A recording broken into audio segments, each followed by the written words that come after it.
Geneva, thank you very much. Good morning, everyone. Hi, I'd like to introduce myself. I'm Kevin Whitfield. I have been a school psychologist now since 2002. I've been in education for 25 years. I was a guidance counselor initially, and I'll kind of zoom into my presentation because I have an introduction there for you guys to see. See it here. And let me share my screen.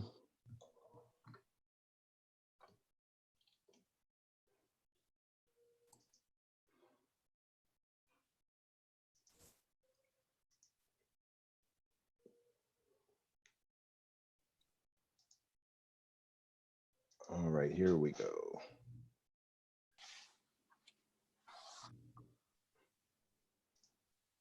As I said, a little brief bio for me. I'm a native of Baton Rouge, Louisiana, but I've been in Long Beach, California since 1988.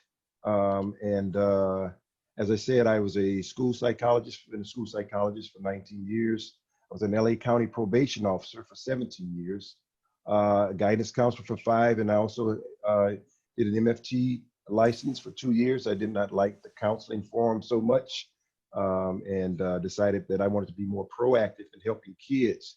When I got in probation, I came to California in the 80s to get into the crack epidemic to try and assist students and families and kids that were involved in the crack trade, and consequently became involved heavily with gangs, gang members and their families and such. Consequently, I decided I needed to be more proactive as opposed to reactive in trying to help students, as I saw a tremendous amount of young men coming into juvenile facilities that were highly capable of learning, but had no role models and no leadership. Consequently, as I said, I went back to school and got my master's to go into school psychology. Worked at Long Beach Unified for 4 years, Huntington Beach Union High School District for 10 years. My wife retired from Long Beach City College, and we relocated to the Bay Area. Became a psychologist in the Milpitas area. Also worked in Fremont Unified, and lastly, South San Francisco Unified School District. In conjunction with my probation, MFT background, and my counseling background, it gives me a wealth of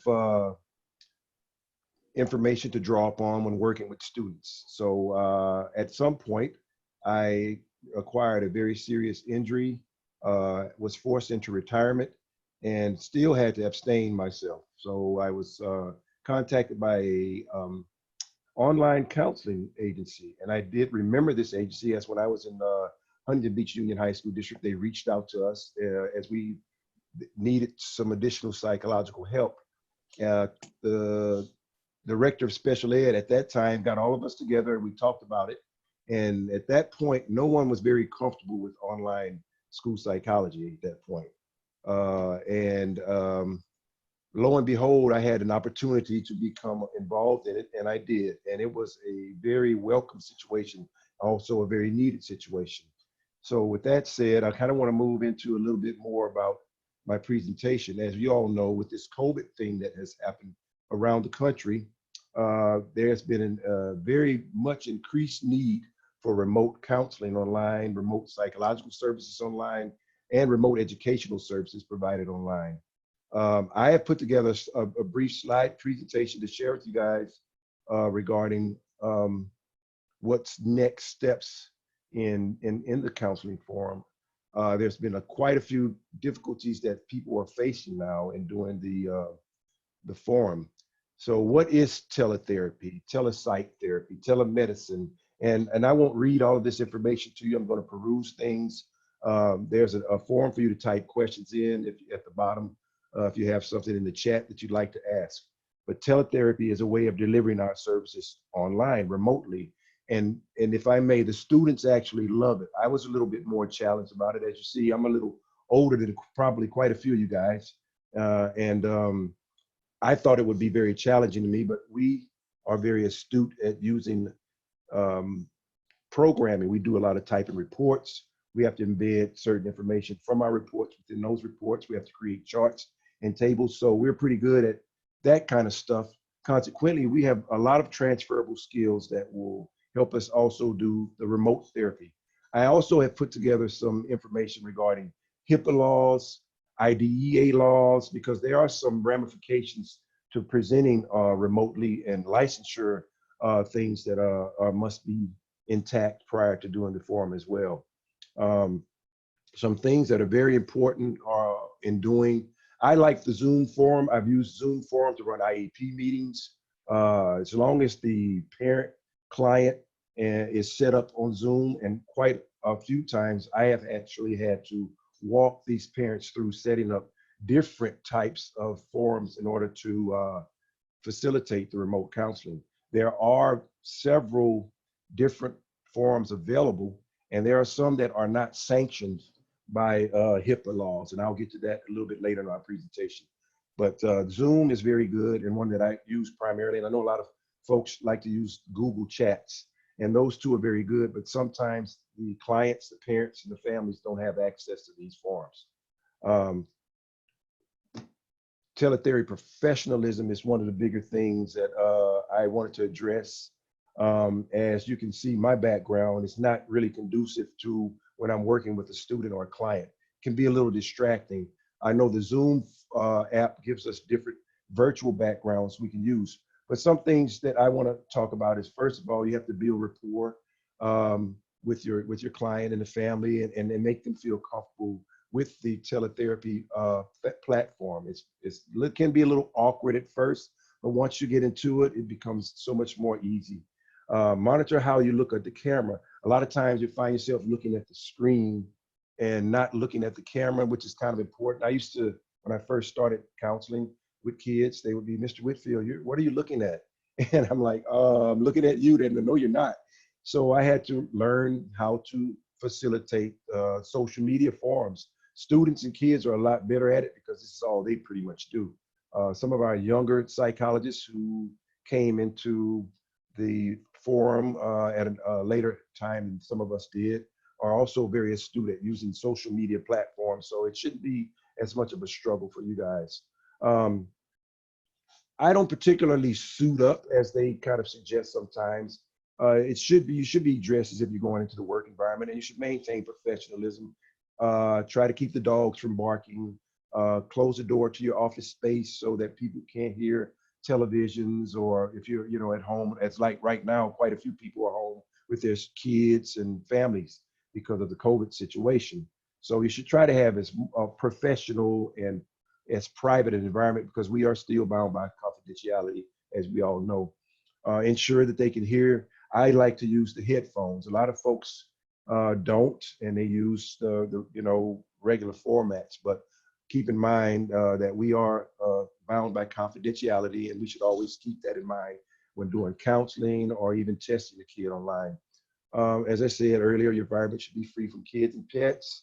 Make sure no one can hear you.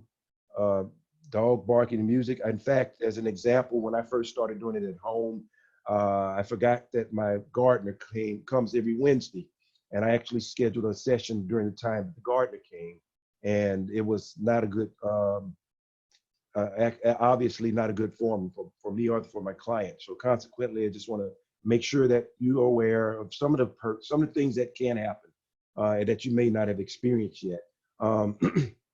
So again, ensure that there's no background music. There's no, as it says, ensure there's no one laying in the bed behind you, and make sure I had to actually close some of my windows and blinds to the room that I'm in because of the darkness and brightness. And you have to kind of do all of these things prior to getting on your format. You should kind of plan ahead. If you start your first session at 9 a.m. in the morning, I would log in a little bit earlier, make sure I have my lighting right, my room is looking right, look at your background, things of that nature. Moving on.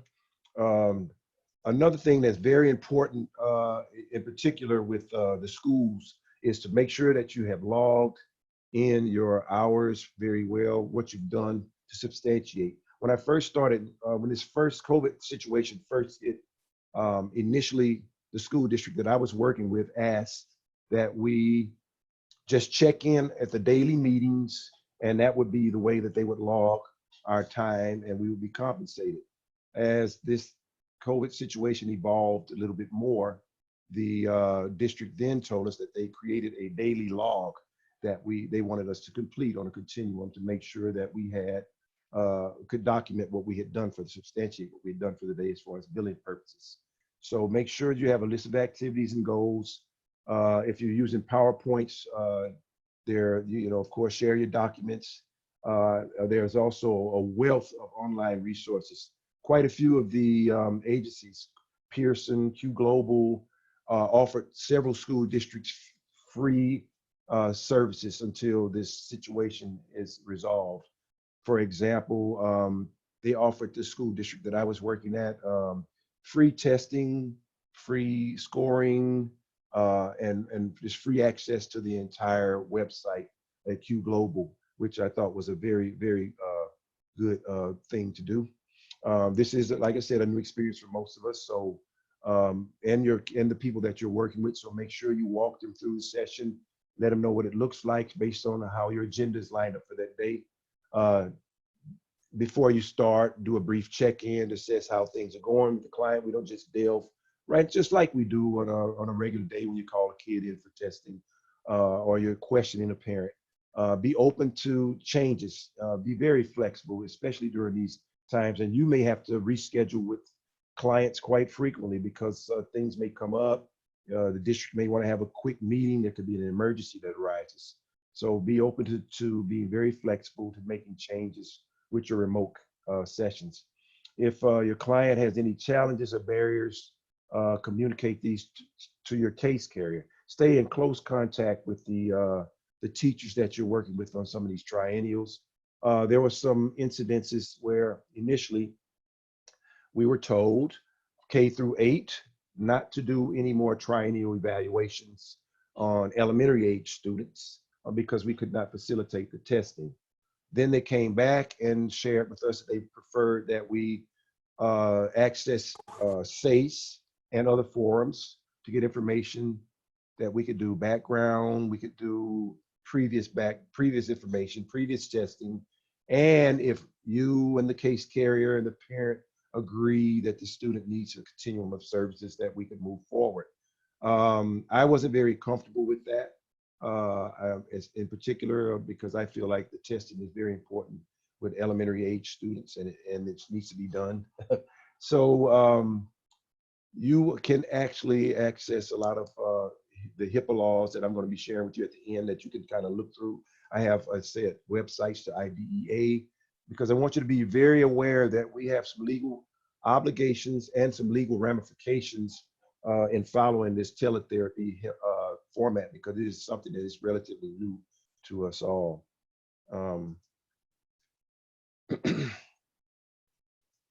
Moving on to some of the IDEA laws, some of our best practices, and I have some questions and answers. These are just, I'm not going to read these. I want to just read a few of them. For example, is an LEA required to continue to provide a FAPE to students with disabilities during school closures caused by COVID-19 outbreak? I don't know what you've been told from your school districts, but we as school psychologists, I call us also attorneys, we have to know, be very astute at the law. So here's what IDEA and 504 and Title II say about that. And it says that it gives you specifics about generally more than 10 consecutive days. And I kind of look at it just like we do during the school year if we go out on Christmas break or when we go out on spring break. But now we've been out on a continuum for a substantial period of time. We were told by the school districts that we should extend the timeline as needed, as it were a holiday.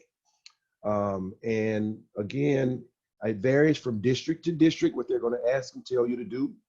But again, I always reference Ed Code, and I also reference IDEA laws because these are the things that we are bound by and that we must know, and we should make sure that we are following.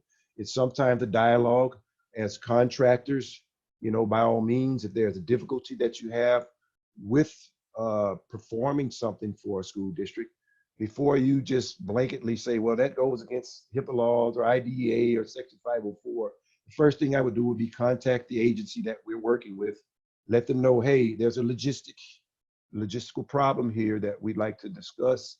The school is asking me to do something. It doesn't line up with what the law says. How do you want me to proceed? And I'm pretty sure that between you and the agency, you'll be able to come up with a very good informed decision about how you're going to proceed with that matter. The next question, must an LEA, oh, went a little bit far there. Must an LEA provide special education and related services to a child with disability who is absent for an extended period of time because the child is infected with COVID while the school remains open? And I'm pretty sure that's kind of a status quo. And of course, we know that, yes, this district is responsible for providing services to a student having an eligibility or disability. And this goes more into specifics. I won't bore you to death by reading this all to you. I'll let you read it at your disposal because it will be saved online. But I think you guys really need to be aware of what the laws are, because districts sometimes will ask you to do things out of desperation. And I want you to be very careful that you know that you're acting within the parameters of what the law says you must do. The last question I put on here, and there's several more on the website link that I'm going to provide you guys with, and I encourage you to read those at your disposal when you have time. What services must an LEA provide if a public school for children with disabilities is selectively closed due to the possibility of severe complications? And again, our answer is here, is if the school is closed, the LEA must determine whether the child could benefit from online or virtual services. And I always just use your best professional judgment when some of these things come up. We, as school psychologists, one thing I love about being a school psychologist is I have so many colleagues that I call and collaborate with and bounce things off of and come up with making an informed decision. I will never, ever profess to have the answers to every question. And I will even share that with my colleagues and clients when I'm working with them. If I don't know the answer, I won't act as though I do. I'll say, I don't have the answer to that, but I will get it for you and get back to you within 24 hours. So I don't see that there's anything wrong with not knowing and not having the correct answer all the time, in particular with this new forum that we're all embarking upon, because it is definitely a little bit of a different presentation, and it requires a little bit more of learning how you're going to work your practice around it. Again, it's something that I actually have really grown to enjoy doing of late. And here are the links that I was talking to you about. We have, of course, California Department of Ed, which is strictly for the state of California. We have IDEA, which is our governmental agency that handles national laws. I have some stuff in here with Family Education Rights Privacy Act, and we'll kind of peruse these and just show you with California Department of Ed. And this is the website that I got for you guys to look at that has those questions that I was talking about. It's a ton of questions and answers about providing these resources. There's also other things here that may help you and give you more information when speaking to families and even district officials. Overall, from the right-hand side, you see how do I find, you'll see FERPAs over here as well. And every student succeeds act. There's quite a wealth of information on this particular site for you to access. And all of these links are very good to know and have.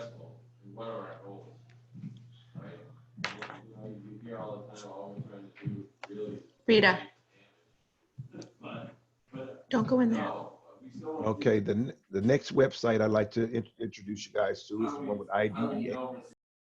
It has quite a few questions and answers on it, providing services to children with disabilities during the corona outbreak.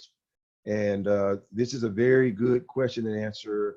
This is where I got some of my stuff from that I was introducing to you guys earlier. Again, it's IDA, it's federal legislation, and this particular link is dealing strictly with question and answers on providing services to children with disabilities during this particular outbreak. And this is, as I said, IDEA, and if they're the U.S. Department of Education, if you look on the right-hand side, you also see other links, Office of Special Education, the rehab services, and so forth and so on. Please check in on these links if you have questions logistical questions regarding the law and what you're being asked to do and what your legal ramifications can or cannot be. Um, the next one, as I said, is FERPA, Family Educational Rights Privacy Act.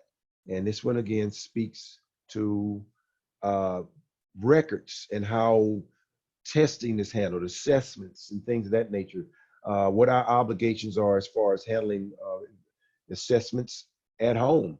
What do we do with protocols? What do we do after we test a kid? How do we test a kid online? And things of that nature. Can you test a kid online? Again, these are some of the questions that we have been faced with. As I said, when I worked with online counseling, it was a little different forum than what we are dealing with now. We actually had trained aides that would be at a particular site, and they would have a document camera. They were trained in the logistics of where the student was to sit, how to position the cameras where you can see both the student's face and the document.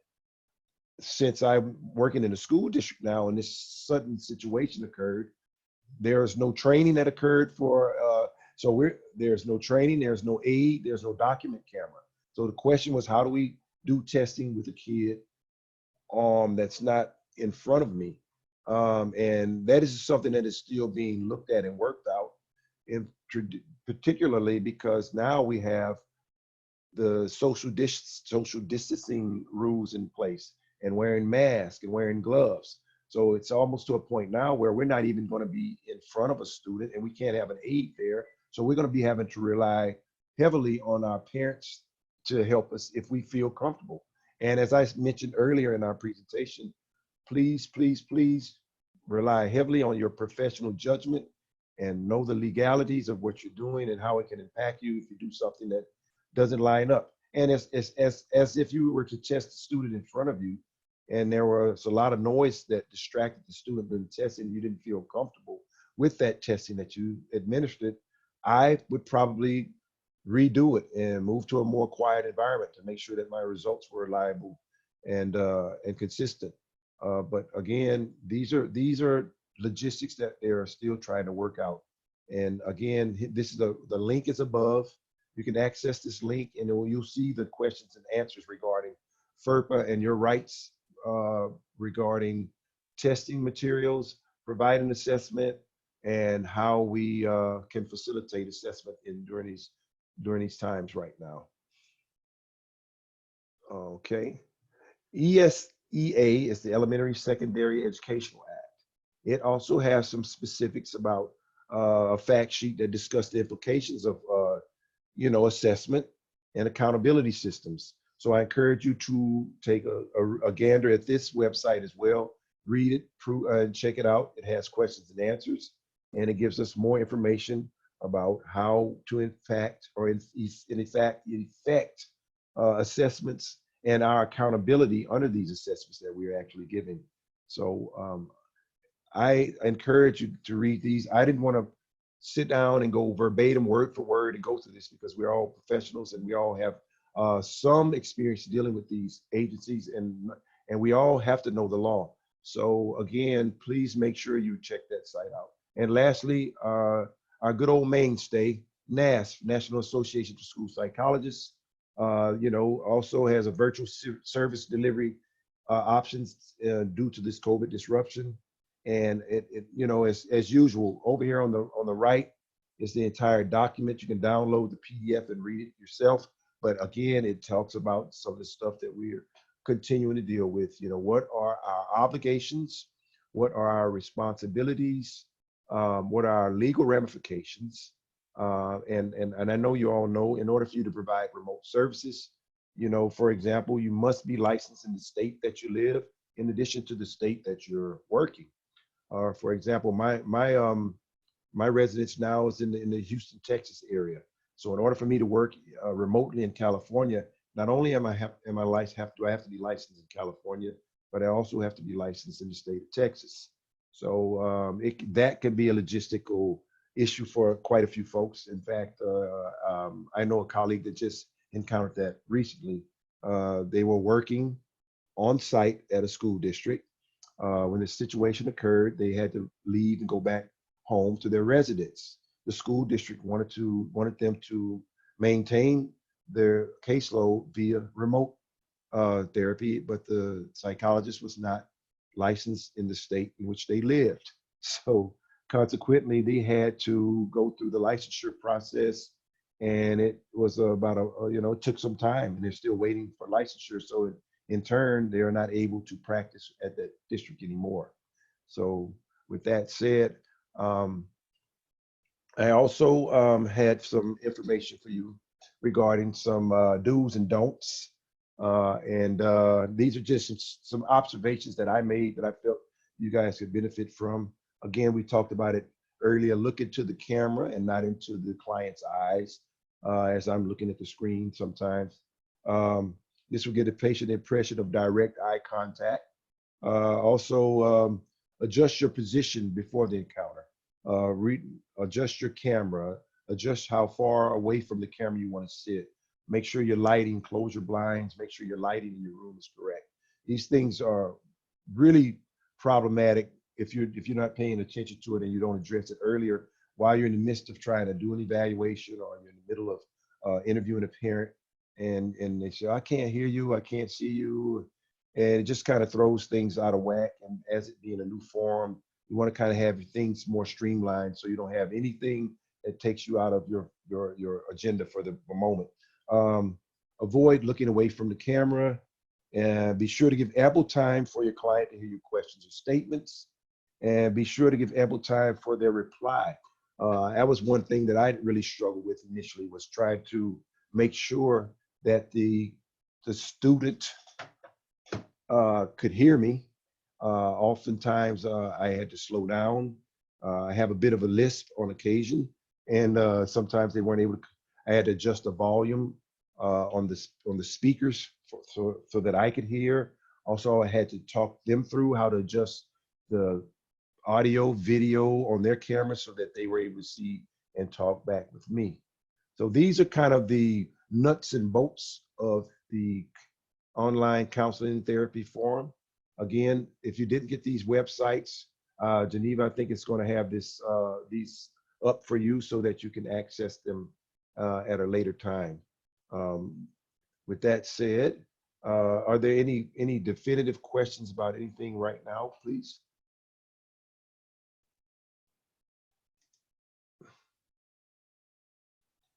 Oh, let me get out of here. I have a quick question. There's a lot of conversation going on in the group chat, and there's some concerns about whether or not Zoom and Hangouts are actually HIPAA compliant. I actually did look that up, and Zoom is actually HIPAA compliant. Let me make sure that Google Chats, I think, is also HIPAA compliant. I just had that website up a moment ago. HIPAA compliant video. Yes, here it is.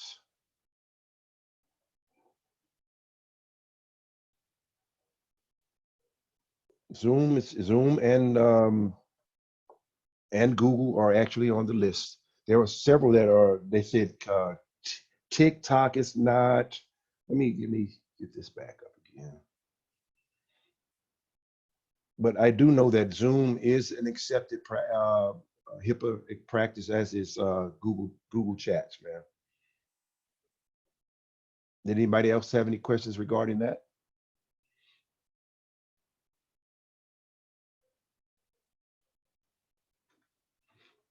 Do we need to get parent permission to do online? Yes, sir. By all means, you do. That is by all means. In fact, that is a great question. In fact, they have also talked about we have to get parent permission to do anything, counseling online. Parent can deny and ask that the triennial, or even if you're in the midst of doing an initial evaluation, the parent can request that it be put on hold pending the form. They may not like the online form or the remote form. Now, the district may choose or opt to arbitrate that, but I don't see why they would. I would prefer to do it to wait as well if the parent requested that. But yes, they do. You do need to require permission, parental permission in writing, to facilitate the forum. Yes, sir. Thank you. Yes, sir. May I ask a question about confidentiality for the students themselves? Yes, ma'am. One of my concerns is that many of my students, I work with high school students, discuss rather sensitive issues that regard people in their homes. Right. How would I handle that situation in an online format where the people they may be talking about may be present while they're speaking to me? Oh, well, that's a I actually did do counseling online, and I would let the parents know up front that it's of a confidential nature, and we had to make sure that the kid had a room or somewhere around, and we made it status quo. This kid was actually did not have the capability of having a room that he could go into, and there was a really big family. So what we were able to do was convince the parents that for his 30-minute or 45-minute counseling session that I had with him, that they not be present. They had to leave the room. The kid worked with me because he, of course, wanted to have the confidentiality. There were things he wanted to discuss that he did not want to discuss with his parents present. So Right. so they agreed, and we did the sessions without them present, and we just catered it around their schedule. It may be one week we had to do it 12 to 12:30. The next week we may have had to do it 1:30 to 2. So the parents were willing to work with us, and we were able to make it happen. So communication, and that's why I said it's really prevalent to get that connectivity with the parent and the family that you're working with. Thank you. Yes, ma'am. Kevin, there's a question in the chat, which is, can you share your experience with assessing or testing via a teletherapy platform? I can, but I'd like to say, and I don't know fully how we're going to do it with travelers, but when I worked with the agency that I had, as I shared with you, they had online testing, Pearson Global. We would pull up Woodcock. At that time, the agency I was working for, we were using the Woodcock-Johnson cognitive measure. Everything was online. Everything was set up online. It was through Q Global. Only thing that we had to do was make sure that on the other end, there was a document camera, which is a logistical issue. And there was a trained aide that was trained by us and the district to supervise the assessment session. And I'd administered cognitive testing, TAPS. I did visual processing. They would kind of watch and facilitate if we needed to do a VMI. Everything was done online, and it was very smooth. And my professional judgment, after I got into it and really learned how to facilitate it, I think we had like a 2 or 3 week training session as to how to facilitate the assessments online. And after that, it was actually even easier. When I went back on to campus and started doing assessments, I even appealed to the district, can you guys get us some online testing and scoring things? And I think more and more stuff is being done online now anyway. But the logistical problem was, how do you do the writing pieces? How do you get the kid to do the writing samples? Go ahead, I'm sorry. I thought someone wanted to interject. As I said, how to do writing samples. How do you do a VMI and you're not present holding the paper in front of the kid and the kid is positioned correctly? That's where the training, the proctor on the other end came in. But as I said, I don't think that we're going to have the privy of doing that right now due to the COVID situation. So that said, I think there's certain tests that won't be able to be administered. I don't see how they could be without having a proctor in the room. We didn't use the word proctor, but that's kind of what it is. A person who sits in and monitors and makes sure that everything is done accordingly, standardized per se. And yes, we do still need signed permission for remote counseling. If the student has DS, if they have DS counseling, yes, because it's a different form in which you're disseminating the services. And I think it's just to also back up what you already have to make sure that you are not violating any laws. I think it's better to have another consent than not have it at all. That's my perception of it and my professional judgment. Kevin, yes. Kevin, Uh-huh. when you speak about the remote assessment, though, there still is a person, an adult, a trained adult with the student you're assessing at that time, or that's how you did it? That's how Am it I was done. understanding correctly? Yes, it was. Okay. That was doing full blown. Now, let's say you want to, yes, that's the way it was done. I don't see how you could facilitate doing anything with the student that's not in front of you without having someone there. And as you know, I have a problem with parents being in the room with a kid because they're going to be on their best behavior. You're not going to get a really good look or a good picture of that student. So consequently, the trained person that we had was an independent person that the student didn't have a relationship with, that they didn't really know. So we were able to get a little bit Okay, more I'm glad you made standardization. that distinction. I'm glad you made that distinction because our psych group is, you know, communicating with Pearson and they're saying, we've got this, we have everything all normed and it's all good. But the California Association of School Psychologists has looked at it and come out against, because there are those various assessments that haven't been properly normed or done with no adults, you know, with 0 adults present. Right, And right. so there's been a huge question about that, about whether our district wants us to move forward with that or not. So I wanted your Well, as I opinion said, on it, your professional.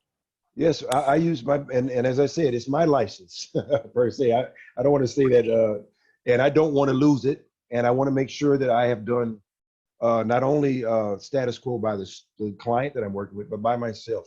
And I like rating sheets, yeah, you know, a Connors, a Bask, those types of things, not a problem at all. But when it gets down to doing you know, a BMI, and you know, the student's body is supposed to be positioned in front of the paper, and they're not supposed to be able to twist and turn or move that document, and you're not there to hold it for them, and there's not a parent there to help you supervise or a proctor per se. I would not be comfortable in administering that BMI. So there are some tests that I feel very comfortable administering, and there were several that I didn't. But as I said, when I worked with the agency that I worked with, there was a document cam, and there was also a trained person in the room, which is a little bit of a different situation. Thank you very much. You're quite welcome, Miss Elizabeth. And I would think that there would be some concern with maybe the parent possibly helping the student without you realizing it. There you go. And you know that, Miss Yvette, as I stated, when a parent is in, a parent told me one time, oh, can I come in and sit with you while you test my son? I'm like, no, ma'am, we have a great relationship. He may act up, he may act bad, he may not know. I said, I think I got it. If I need you, I'll let you know. I said, you can sit outside and wait for us if you like. And yeah, I don't traditionally allow parents in the room unless it's a student that, you know, is very, you know, a very low functioning autistic kid that we, you know, a ID kid that we could test maybe 2 or 3 minutes at a time, and mom has to, you know, take him out, give him a break. It's the only time I'll have that parent in the room with me at all. But if it's a student that I don't, you know, think has very extended needs, I don't agree with having a parent in the room. It skews your test scores. What can I say? That's my perception.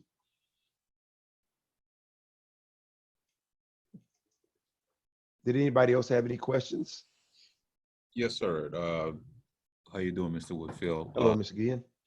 Just a quick question for you. In Mhm. terms of making sure that the students are following the proper protocol instructions before they begin a particular instrumental task, have you encountered that issue at all? How do you prevent or minimize that from happening when you're doing everything remotely?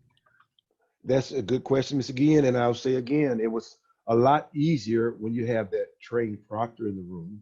It is very difficult if you got a second grader that you're trying to do some testing with, and you're trying to do, let's say you're trying to do block design. I mean, and you know, you present you present your image, a red square, white square, and you say, now I want you to put that together. It could be they don't know how to turn them. It may be turned the wrong way. So that's a logistical issue that can be difficult. My suggestion to you, Mr. Guillen, would be, if it's something that you feel like you'd like to try with the student, by all means do. And if you find out that it's not working and you've done all that you've tried to do to get the kid to follow protocols, in your best professional judgment, you can't administer that battery. From where I sit and the student's not able to follow the directions, it's not something that you can do. and I wouldn't attempt it any from that point forward. Thank you, sir. Appreciate it. Mm-hmm. Hi, I have a question. My Sure. question is, my name is Amber. Yes, ma'am. Hi, Miss Amber. Yes, my question is about observations, particularly with autism evaluations, especially with the initial. How do you conduct those observations online? Or I have a good question. Go ahead. I'm sorry. no, even with the ED of the emotionally disturbed case, how do you do those assessments and with those observations online? I did 2 ED observations, evaluations online. And what I did was I worked with the teacher, both the special ed teacher and the gen ed teacher. I asked where the students sat. They showed me, we had a cam, a laptop, and I had to position the laptop in an area where the students were not aware that they were being observed, and you could hear and you could see. And I did 3 observations. I did one out of the playground, I did one at PE, and I also did one in the classroom. I actually did 2 in the classroom. And with the camera provided, it's where you need it to be, and you can see and hear clearly. You can do your observation that way, and I did and have, and it worked. The observation was actually one of the easiest pieces for me to facilitate, provided you got a good camera and the teacher is willing to work with you and put that camera where they need it to be. Now in a home, of course, you're doing an ED evaluation, a little bit more difficult because you want to see the kid in the school environment. But the observation can still be done in the home. But as you know, a student's behavior at home is a lot different than it is when he's at school. He's in a different environment. That's another logistical question.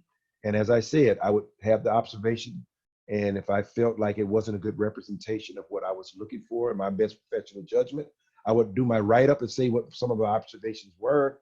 But again, I would write that it wasn't what I needed to get to be able to make an informed decision about whether the student has an ED eligibility or not. You have to cover yourself. You still need to write a report. We still got to be compensated to keep our livelihoods going. So you can do what you can do. But if you don't think it's a good representation of what the observation should have shown, or you need to make an informed decision about an eligibility, I would always say, but in my best professional judgment, this is not a good observation to make that decision at that point. Did that answer your question, Miss Amber? Yes, but I do have a question about what about with autism in the home setting? How do you do those observations? As I said, the same. I did, behavior is behavior across the board. Even if it's an ADHD kid, you can have the camera done. Say, hey, are you guys? Let's do one for dinner. Let's do one for breakfast. If the mom is saying the student has difficulties in that area, let's do one when he goes out to play in the backyard with his brothers and sisters if you want to see him. But again, we're looking at school environment as opposed to home environment whenever we're making decisions about eligibility. I've had parents say, well, he's a tyrant at home. He does ABC. In fact, I did an evaluation this year where the parent kept saying how bad this kid was at home, but the kid was an angel at school. And I said, we are concerned about those behaviors at home. However, we don't have those problems here at school. And quite naturally, as we all know, it's often sometimes a relationship difficulties with the parent and the student, which is what it was. But I was still able to get my observations done at the school, but not in the home so much. So that's a logistic issue, and something that I think, Amber, that you by all means should discuss with your school district as well. Say, hey, I've done a couple of observations in the home, but they don't line up with what I think I need to have in order to make a determination regarding eligibility. And then say, well, we can revisit this at another time because right now I don't have enough information. And that's just the way it is. Even with triennials, and on a high school level, teachers, educators were sharing with me, well, we have 2 evaluations from 8th grade and, whatever. And I'm like, but it's not enough information for me to be able to make a determination. I had a student who had an ID eligibility, who no longer presents with any adaptive behavioral needs. He still had some pretty low scores academically, but he also had some high scores. So the teacher and I sat down and we discussed it because the parent never got their BASC back or their ABAS. And consequently, we had to make a decision about whether we were going to keep this kid as ID or now make him LD.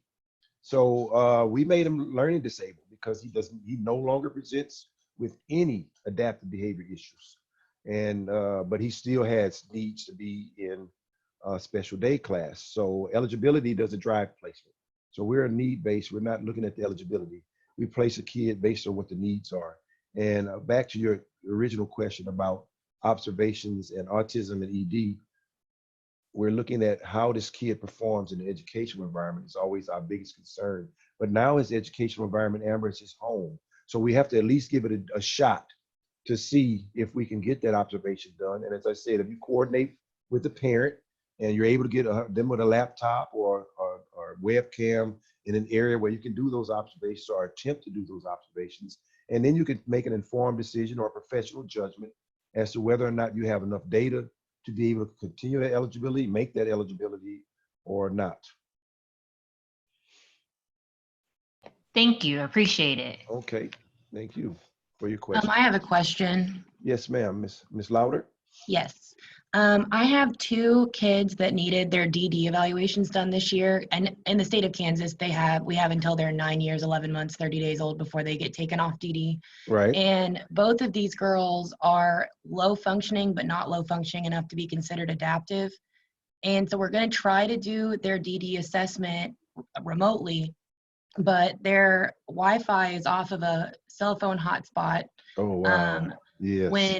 When our special education teacher has been working with them, the girls are just not, like I said, they're pretty low functioning. There's no IQ on them yet. I was trying to wait until they got as close to 10 as possible and had as much experience in school as I could give them. But I just don't think that a Woodcock-Johnson remote assessment is going to be a valid measure of them when they can't be face-to-face in a room with the assessor to be able to determine, are they going to go into an LD? Do I need to look at an ID when I just don't really know how to feel about assessing them remotely when I know it's not going to be the best case scenario. And these are triennials, correct?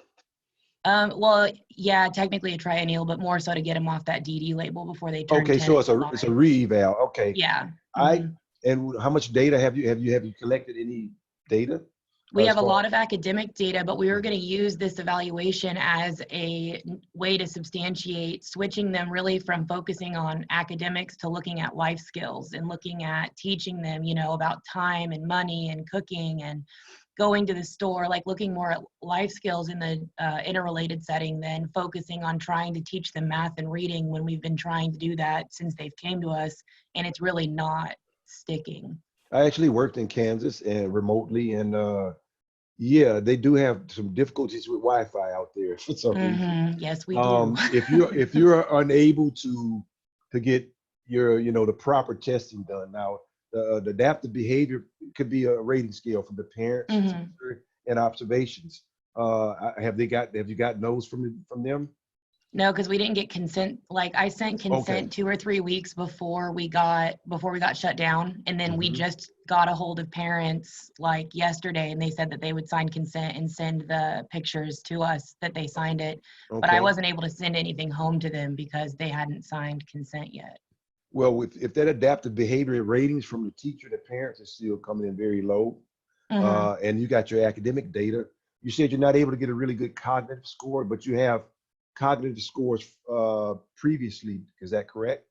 I think we have like a DOS 2 from when they were in preschool, but we don't have, and they're almost 10 now. Yeah, you're going to need to get some cognitive testing done. Yeah. And again, if your Wi-Fi is really shaky, and as I said, you don't have that proctor in the room with you to help you facilitate some of that testing, because I understand these girls are kind of low from what I'm hearing from you.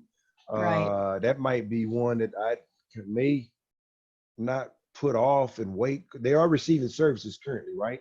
Yes. I would do a continuum of services, keep trying to give them what they need, and do those rating scales, do some background that you can. And my last couple of reports that I did for this school year, all were catered around, I did this, I did A, B, C, D, E, F, G. And when I got to my summary, I said, I don't have enough data to make an informed decision about eligibility. So due to the COVID situation, provided the district and the parents are with it, we will continue these services until we can get more information to make a better determination of eligibility. And that's kind Because of.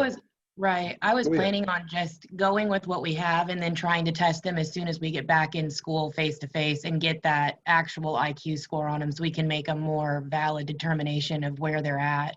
And But I that's- didn't know with this situation, one, how long we're going to be out of school. And two, with them turning 10 in July, we have to get them off that DD label before the end of this school year. Well, And you so I do just- have, well, I mean, if I may, I'm sorry, I didn't mean to interrupt you, but I was going to say, but you do have the IDEA protection with the extension of the timeline due to the situation that is occurring. And that's why I really want you guys to access some of those links that I've attached. It'll give you a lot more clarity and legal information regarding your responsibilities with that student. That would be a really good one.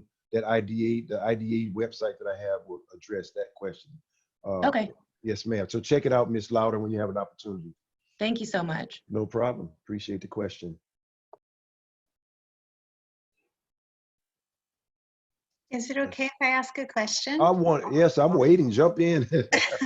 Hi, I'm Yes, hi. Mario Escobar from Palm Springs Unified. Hi, Dr. Escobar. From what did you say? Which unified? I didn't hear you. Palm Springs Unified. Okay, Palm Springs. Okay, very good. Hi. Yeah. Yes, I had a question regarding holding IEP meetings Yes, ma'am. virtually. Mhm. What forum do you recommend, and then how do you sign, the IEP documents? Like Oh. currently we use SACE. That's a great question, and not that it's an easy one for me, but that's a great question because that's one that I really deal with quite a bit. I love the Zoom format. Zoom, as you see, once you take mute off, whenever a person speaks, their picture lights up, and then everybody goes on mute unless they have something to say during that meeting. That way, everybody can be heard because oftentimes you can hear background noise and things of that nature. Also, we use it's a web link. They also do free called eSign. We use eSign documents. eSign is a web link that you can go to. It allows you to upload your IEP. It allows you to upload your report, anything that needs to be signed. And there is automatic electronic signatures that are assigned to each person.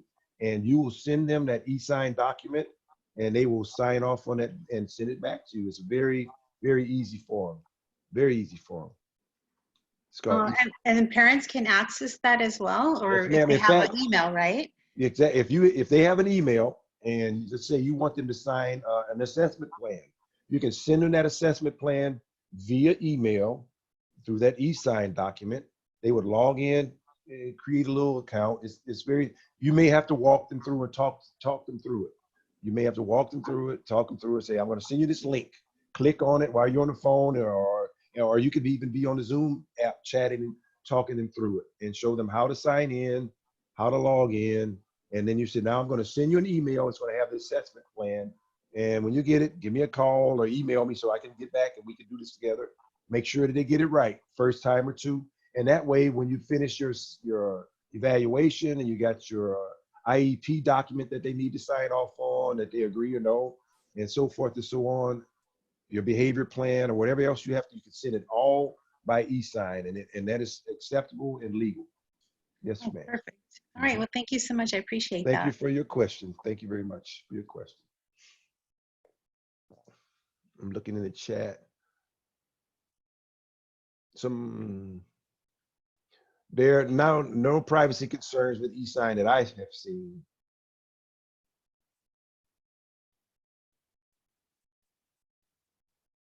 Okay, and someone commented that they had to, and as I said, different districts may, I see that Miss Molina, Werner Molina, made a very good comment regarding what her district required, that they need to write in some data or some information upon completing the documents that they were in a Zoom meeting.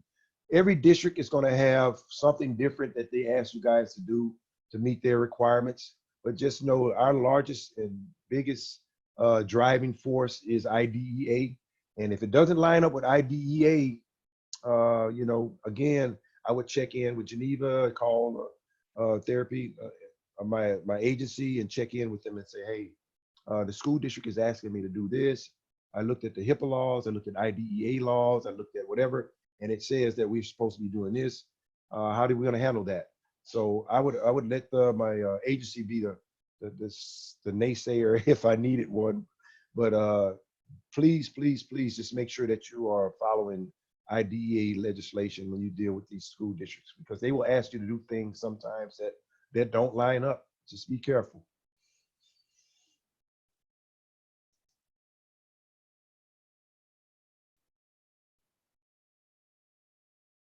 Hi, I have a question. My name's Coral. Yes, Miss Wilson, please. It's in regards to providing behavior intervention services. Yes, ma'am. How would we go about supporting the teacher and supporting the student at home with students that are on a behavior intervention plan or have behavior supports or behavior goals?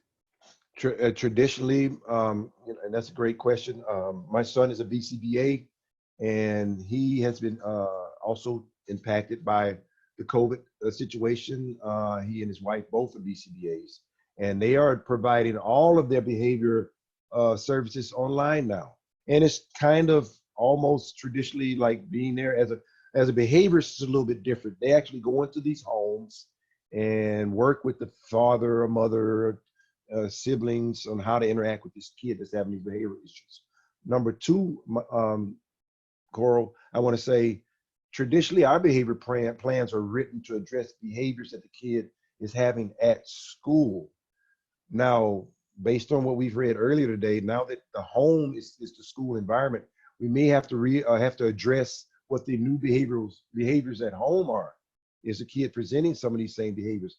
Back to the second part of your question, you said, oh, what about families that we're just providing behavioral support to?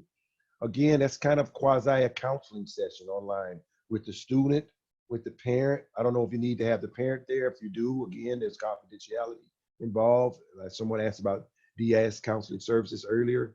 You need to make sure that if it's confidential in nature and you're working directly with the student, that there be no one around.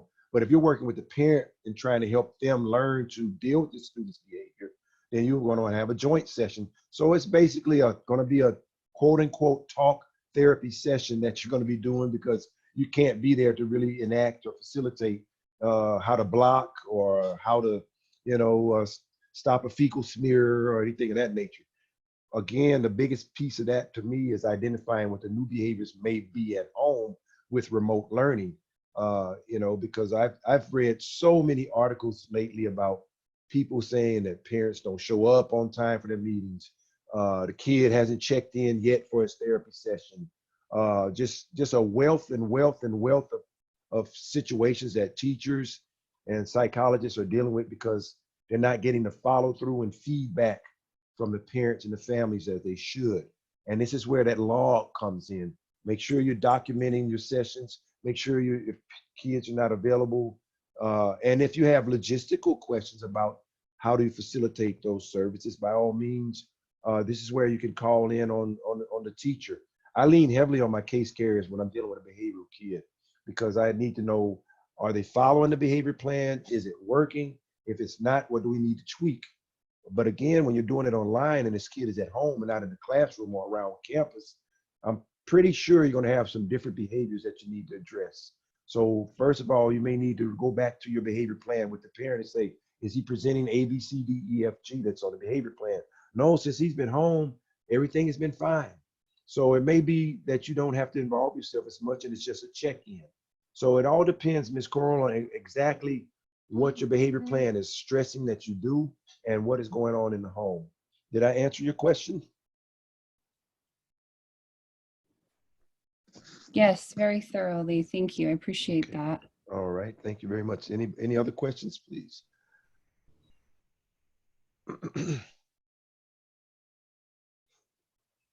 I just posted a question in the chat room. Yes, sir. Let me see. Hi, thank you for the presentation. Very thorough. Thank you. Absolutely. So I registered through a link that a colleague shared with me. So I don't know where to find those reference resources, if you'll be uploading them or sending them to our emails. Okay. You don't have my email. Sure. Let me ask Geneva, please. Geneva, will you be sharing the presentation with everyone, or do we need to do something different so that everyone can get the information? The presentation will be posted by no later than the end of the day tomorrow on the Therapy Travelers website. So if you go to www.therapytravelers.com/webinars, you'll see it there by no later than the end of the day tomorrow. We would like to thank you so much, Kevin, for your expertise and your kindness to create this wonderful presentation. We're so appreciative of your expertise and your experience in charting brand new waters. And if any of you have follow-up questions after you get off this call, there is a section on the website called Margaret's Corner. You are more than welcome to go to the Margaret's Corner and type your questions in there. We will get those questions asked to Kevin and we'll post answers for everybody to benefit from on the site. So feel free, if you didn't get your questions answered today, we will work with Kevin to ensure they're answered in the future. Yes, indeed. I appreciate the opportunity, Ms. Geneva. And Sam, thanks for your question. I hope that answers your question. Indeed, it does. Thank you very much. All right. If with that said, I could take one more question and then we'll wrap it up. Did anybody have any other questions before I go? I have a quick question since somebody's going to say anything else. Thinking about kind of what you're talking about with the behavioral stuff. Mm-hmm. I have a student who is showing major regression at home. Wow. In his behavioral skills. Right. He's a student with autism, but seems to be more impaired by ADHD. Wow. That's really not really treated with medication or anything to help him. He does see a BCBA privately, and they're not receiving those services at this time. He's out of school in kindergarten, and he really has shown regression.